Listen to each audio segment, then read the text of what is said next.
মানবিক একজন যোদ্ধা এবং তাকে সাহস এবং আন্তরিকতা, এই মহান যে উদারতা, সাপোর্ট দিয়ে যিনি তাকে এই পর্যন্ত নিয়ে এসেছেন, তার স্বামী, যার সাথে আমার খুব বেশি কথা হয়, জনাব আহমদ মিটু ভাই।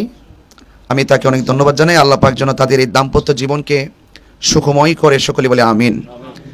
এবং আজকের এই আহলুস সুন্নাত ওয়াল জামাতের সকল দেশবাসীর উদ্দেশ্যে আমার এতটুকু বলা থাকবে। আপনারা জানেন, বিগত 26 তারিখে ফিলিস্তিনের সমর্থনে ইসরায়েলের আগ্রাসনের বিরুদ্ধে আমাদের ঢাকার যে প্রেস ক্লাবে প্রোগ্রাম হয়েছিল, সেই প্রোগ্রামটি কিন্তু আসলে সকলের অংশগ্রহণ, সকলের সদ্ভাব থাকার কারণেই কিন্তু সম্ভব হয়েছে। সাউন্ডটা আমার একটু কমে গেছে না? সকলের আন্তরিকতা এবং সকলের সদ্ভাব থাকার কারণে কিন্তু এই প্রোগ্রামটি সফল হয়েছে। তা আমি যারা এই প্রোগ্রামটি বাস্তবায়নের নেপথ্যে খুব কাজ করেছেন, অংশগ্রহণ করেছেন,